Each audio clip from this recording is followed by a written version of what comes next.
Recently, we have been spending time discussing heart health here on Daytime, and we've learned that a healthy diet, low in fat, exercise are two important ways to cut your risk of heart disease. But have you ever thought about the role that salt plays in your heart health risk? Our guest today is a cardiovascular surgeon from Springfield Regional Medical Center and the author of a book, Salt Kills, and it looks at the potentially deadly role that salt plays in our diet. And joining me today is Dr. Surendranath Neravetla, and he is here from Springfield. Doctor, nice to have you here. Thank you, Gail, for having me on the show. And I was telling you before we came on the air, I am a heart disease survivor. I had no idea how much of a risk that salt adds to not just people who already have heart disease, but as a prevention. You're absolutely right. As you just pointed out in the very beginning, for years we've been telling people, do exercise, don't smoke, and don't eat animal fats. Three main reasons why you get heart disease. But when I went to India to visit my folks recently, I found out just about everybody my age and older has heart disease and other problems just like we have here, except they don't smoke and they don't eat animal fats like we do here.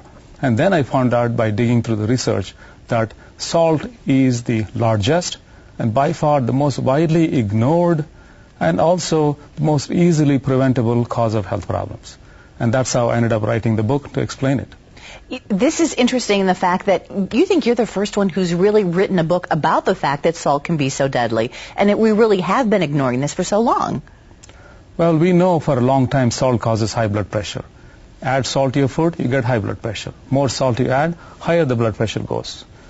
But high blood pressure alone is not just a simple pesky problem. You can take one or two pills and forget about it. High blood pressure alone hurts millions of people by causing heart attacks, strokes, and kidney problems. That's just for starters. There's much more to it. What made you decide that this was an important book to write?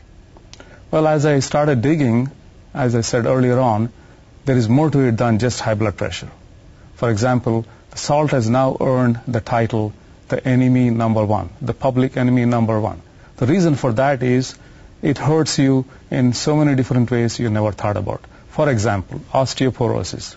Millions of people are affected by broken bones caused by osteoporosis, and salt has a lot to do with it. Really? Yes, it does. Childhood asthma, for example. It is a very common problem in schools nowadays. In some ethnic groups, almost every other child has asthma, and salt has a lot to do with it. Obesity, that's a big problem. Just wherever you go, almost every other person in America is overweight. Once you're overweight, all other health problems become worse. And salt has something to do with it. And more importantly, this will hit you hard. Memory loss and Alzheimer's. Really? It has become an epidemic in this country. And would you know that the Alzheimer's Society says if you have salt-induced high blood pressure, the risk goes up 600%, not 6%. So this is what you have to look forward to unless you quit adding salt right now. Well, I was reading the book and I was concentrating on the heart chapters because that's what I had.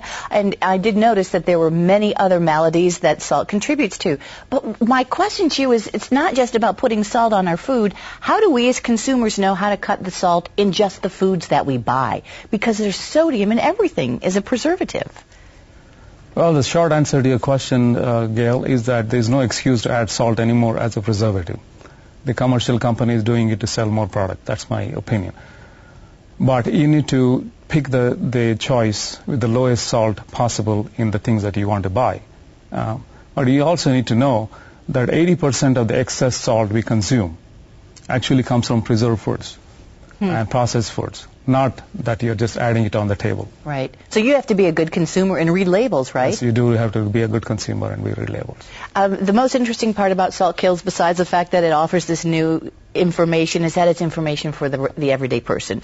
This is not a medical journal. This is for every folk. You're absolutely right, Gail. I want to just make one point here.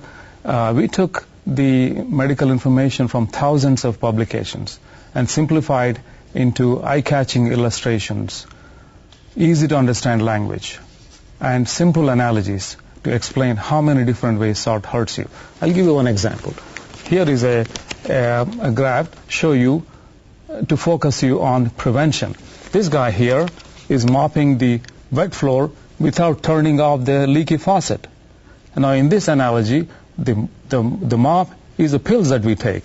Unless you turn off the leaky faucet, the cause of it, the preventable cause, like salt intake, you're never going to catch up. We want you to turn off this leaky faucet. Don't just depend on the mop and take pills. Well, Doctor, we want folks to know that, yes, this book is available at Amazon.com, and they can find more information on the website that we have on the screen as well. It's a pleasure to have you here. Thank you so much. Thank you very much.